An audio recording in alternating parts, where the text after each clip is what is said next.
Hello and welcome Robert Richardson, the General Manager of the Grand, to this episode of Hospitality Talks.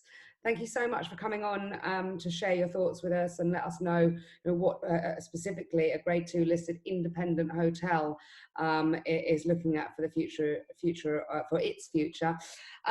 Just for those out there that don't know who you are or what the Grand is, could you just give us a brief introduction, please? Sure. Thank you very much for the invite, though, Katie. I'm really looking forward to this today. Okay, so I'm Robert Richardson. I'm General Manager of the Grand in Folkestone, as you say. Now, we're a Grade 2 listed property. We're an independent. Locationally, we sit atop of the cliffs overlooking the English Channel, so our business catchment is 180 degrees. Our biggest claim to fame is Murder on the Orient Express was written in the Grand. We were one of two hotels which Agatha Christie favoured. One was in, I think, Turkey, and the other being us. In Murder on the Orient Express, had the passengers of the train made it back to England, it's us they would have gone to. Our second claim to fame is Yoko Ono of the Beatles fame has installed an art exhibition on our roof, which is a Morse code lamp which flashes out Earth Peace across the channel. And we've had that in situ now for 6 years, and we're incredibly proud of that. I'm also a fellow of the Institute of Hospitality, and I sit on their board of trustees, and I have a passion for basically inspiring hospitality talent and bringing people into our industry. And we've done various initiatives around that at the Grand, certainly with school leavers or people from disadvantaged backgrounds, people with mental health or hidden or visible disabilities. And the benefit to business there is we've got an amazingly committed team. Our staff turnover for the last 36 months is just 14.1%, which I'm so incredibly proud of. And that's also translated to us winning some awards for customer service. And I think we've done quite well for essentially an independent hand-to-mouth operation at the very edge of the country. Thank you. That's a brilliant overview, Robert. And the Yoko Ono story is fantastic. I once bumped into her at the Tate Modern and literally bumped into her because I recognised her, but I just couldn't quite place where I went, "Oh yeah, how are you doing?" And she went, "I'm fine, thank you." And then she carried on walking. That's exactly, that was Yoko Ono. And I was like, "Oh my God." This is how it was with me. We knew she was coming, and the day it went live, we knew she was coming, and we'd all Googled her, and every time I'd looked her up, because I wanted to make an impression, every picture I'd looked at was 10, 15, 20 years old. And I mean, if you go on... Sorry? She's very unassuming. She's very unassuming, and I saw her, and I thought, oh, okay, family member. I didn't realise it was her. So I sort of came and said, "Hi, I'm Robert, welcome to the Grand," and then moved on. And I spent the rest of the day thinking, "Oh God, why did I do that?" So yeah. Okay. Very charming. I have some questions for you about the Grand and about the hotel. So presumably right now the hotel is closed Yes. totally to the public. So how did you go about closing down a hotel and securing it, making it safe? Do you still have any staff that are living on site, etc.? Where are you now with that situation?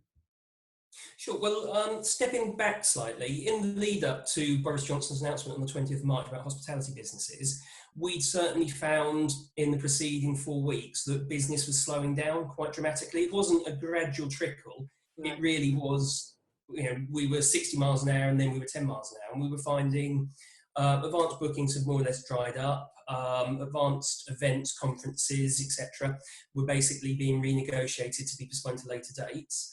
Our daily trade, so we've got 3 restaurants and 2 bars, had almost died a complete death, and it was getting tougher and tougher and tougher. So where you hear about hospitality businesses, once they close past March the 20th, only having cash flow for 2 to 3 weeks, we were in that position in early March because business really has slowed down. And this was coming out of winter. Winter in certainly a provincial location is a challenging time. We'd gotten to the point that we'd had a couple of days previously a department head meeting, and we discussed what options we had. We had already shut certain parts of the business to minimise on cost, and by that I mean we'd gone from 3 restaurants actively working down to 1. We'd limited our output in terms of in-house events, and we restricted hours, and we'd started multi-skilling our staff so the receptionists could look after a bar and so on and so forth. We come to the conclusion that we probably had about 10 days left before we'd have to realistically consider closing. So on the 20th of of March, when I was heading home, the announcement came on the radio, and I have to say it was a huge relief, because up until that point, we'd essentially been not making it up as we go along, but we'd certainly been spinning our wheels to an extent, because we had no direction. So immediately the car gets turned around, we called the department heads and said we want everyone on site for 7 o'clock, frantically ringing every hotelier I could think of, asking them what they're doing. And obviously everyone is in the same boat.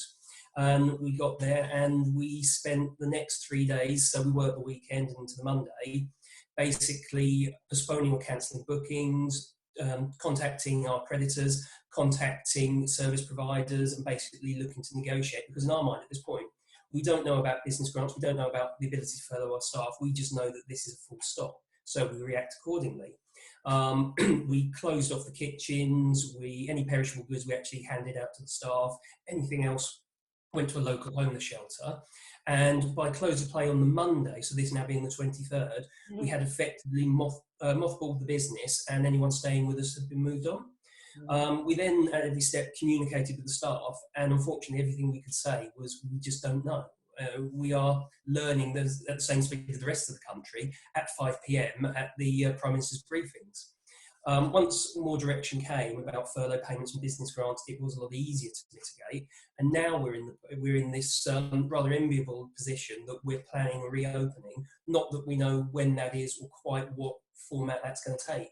You know, we can guess, but there's not been any prescriptive guidance on the subject just yet. No, of course not. And as you say, everybody, I heard a great phrase the other day that said that everybody is in the same boat. It's just that actually we're not. Everybody's in the same ocean, but in a different boat. And we've all got different boats to control. So, I mean, you just said you're already planning for reopening. So what does that planning look like for you? Because obviously we don't have dates in mind at the moment. We don't know exactly what the government will insist on happening within hospitality venues. So how are you planning for something that we can't really plan for? What are you doing?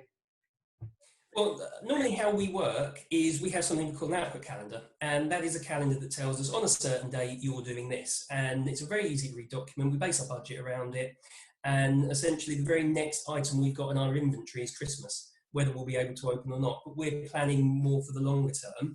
We have some worries in what will be socially acceptable. I don't think at the moment people are going to be as comfortable standing 5 deep at the bar or 100 people on a dance floor.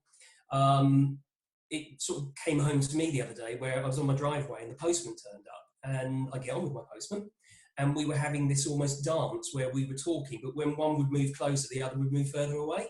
Yeah. And it actually made me think this is going to be a brave new world that we're going to come into. I don't really like the phrase new normal, because that suggests we're already there, and I don't quite think we are. So I think there are going to be challenges ahead. I think what people find acceptable today is not what they would have found acceptable 3 months ago or 6 months ago. And I think every business needs to take a view. Now, if you're a 30-seater restaurant, are you going to be able to function with half your table inventory, perspex screens, the cost of putting perspex screens, the cost of extra sanitisation, because the public are going to want that now. If you look at Tesco or Sainsbury's, they're leading the field, and then every other day you're seeing something on YouTube or in your inbox or on the radio saying, these are the steps we're taking to mitigate any potential risk to you. And I think people are now adapting to that, and the world that we're coming into will be slightly more isolationist, even when we're out of lockdown, just while people regain their confidence. And I think as a species, we are not isolationist by nature. I know myself, if I sit in my office for a couple of hours, I'm going mad by the end of it, because we're hospitality professionals. We want to get out, we want to talk to people, and we want to just be around people. So I think every day is a different day.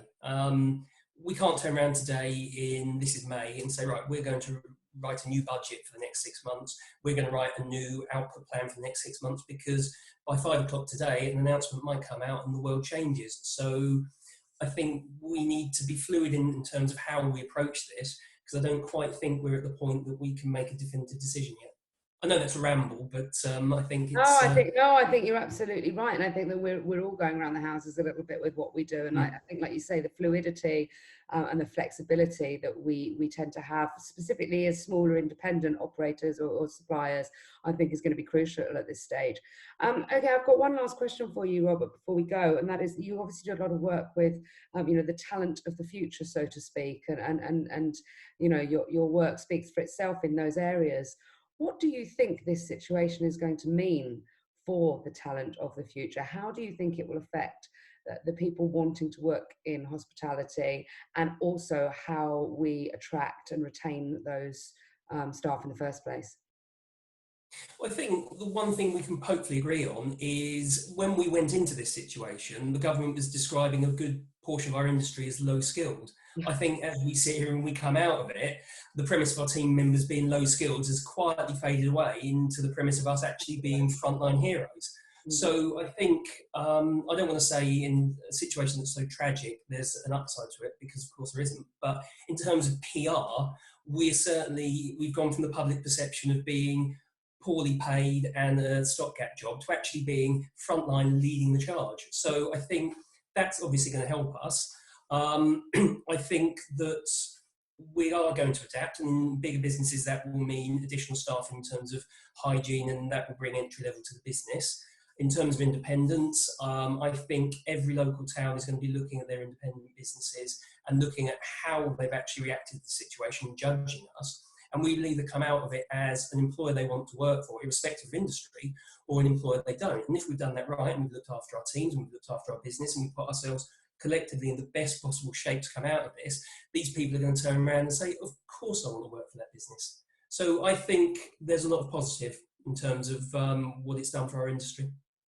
Brilliant. Thank you very much for your time, Robert. Really appreciate you coming on Hospitality Talks, and Thank you. I can't wait to get out of this and come and see your hotel. It sounds absolutely fantastic. I can't wait to have you there. Brilliant. Lovely. Thanks ever so much. Thank you.